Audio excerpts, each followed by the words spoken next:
Ya, yaitu sesi pertama yaitu sesi sesi kedua tanya jawab. Silakan kepada materi. Baik, saya akan mulai.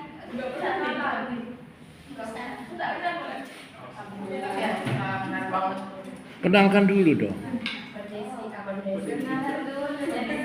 Perkenalkan, saya Oda.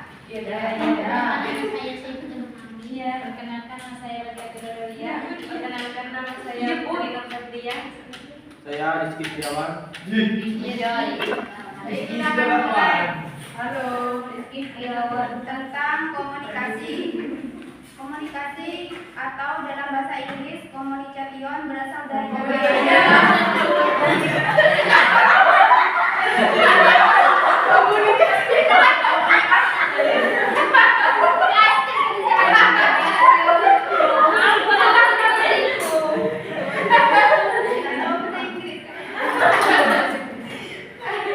Diulang. Communication. Diulang. Oke, nggak apa-apa. Bisa. komunikasi atau dalam bahasa Inggris Communication. Oke, that's right. berasal dari kata dan bersumber dari kata komunis yang berarti sama. Sama di sini maksudnya adalah sama.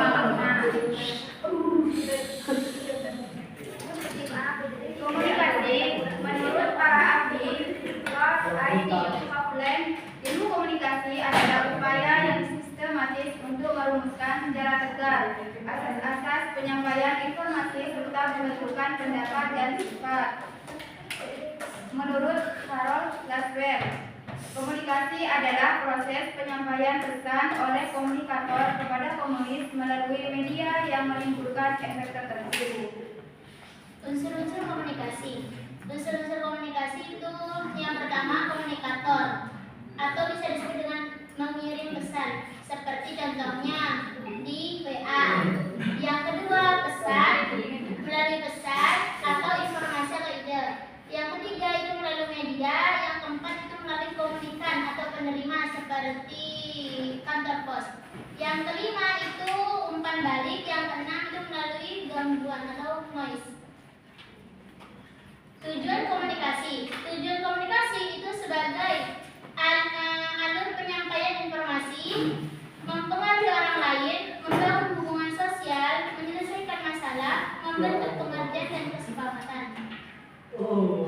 Apa ya? Jenis-jenis komunikasi berdasarkan cara lisan, komunikasi tatap muka atau komunikasi elektronik. Halo, dilihat temannya, Jo. Sambil lihat temannya. Media tertulis lainnya. Komunikasi nonverbal menggunakan isyarat, tubuh, ekspresi wajah, kontak mata, gerakan tubuh, dan nada suara tanpa kata-kata. Komunikasi visual menggunakan gambar, grafik, foto, bagan, dan video untuk menyampaikan pesan. Berdasarkan arah, komunikasi internal, komunikasi yang terjadi di dalam suatu organisasi atau perusahaan. Komunikasi eksternal, komunikasi yang dilakukan antara organisasi dengan pihak luar seperti masyarakat atau pelanggan.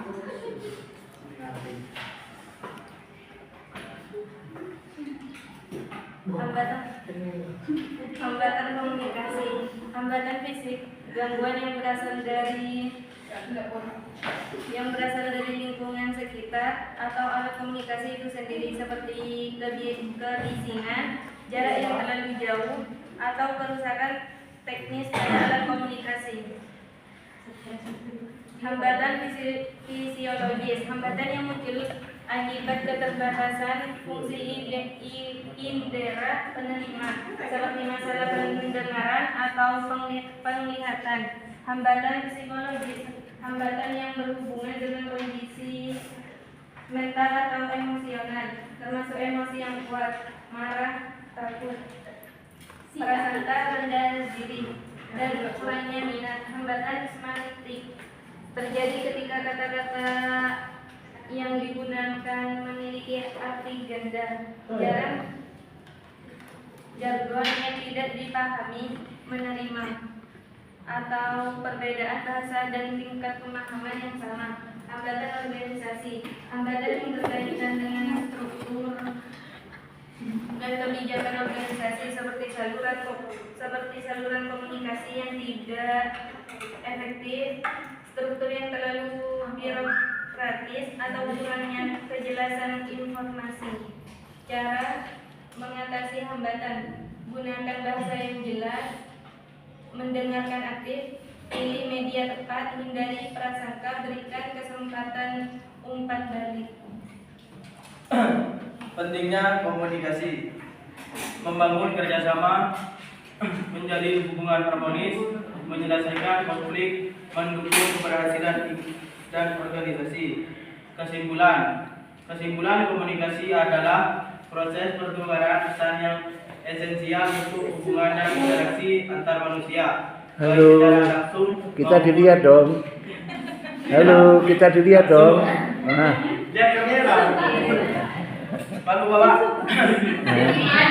Itu malu-maluin Bapak. Malu tapi mau. Yang dapat membangun hubungan positif atau negatif tergantung pada efektivitasnya. Komunikasi yang efektif adalah kunci dalam berbagai aspek kehidupan, seperti memperkuat hubungan, meningkatkan kesuksesan bisnis, dan menciptakan masyarakat yang lebih harmonis. Masuk ke TV. Beralih kepada sesi yang kedua, yaitu sesi tanya jawab. Kalau tidak ada yang mau ditanyakan, silakan. Ada.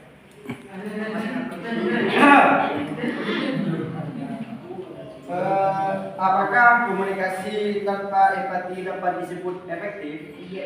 Mengapa?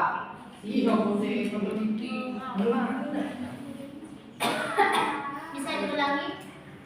Menurut Anda, apakah komunikasi tanpa empati dapat disebut efektif? Mengapa?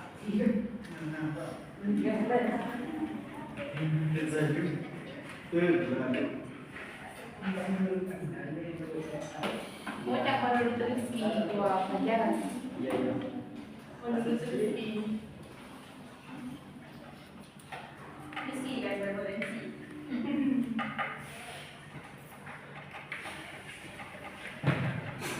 Karena bapak vaksin.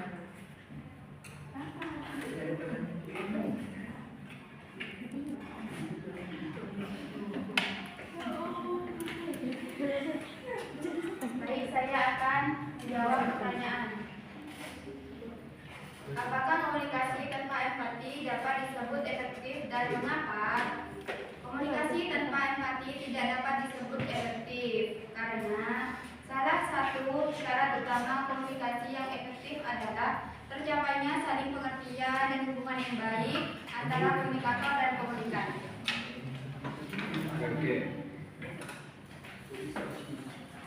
Kayaknya ada bukan?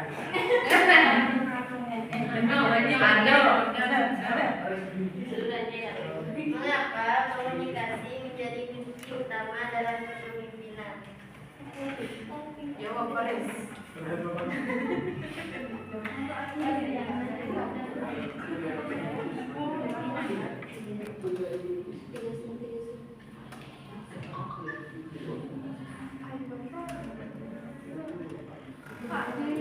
Baik, saya akan menjawab dari pertanyaan Sinta. Mengapa komunikasi menjadi kunci utama dalam kepemimpinan? Komunikasi menjadi kunci utama dalam kepemimpinan karena melalui komunikasi seorang pemimpin itu dapat mempengaruhi, mengarahkan dan memotivasi orang lain untuk mencapai tujuan bersama. Jadi seorang pemimpin itu harus bisa komunikasi yang lancar seperti public speakingnya. Misalnya pemimpin itu tidak bisa komunikasi dengan benar,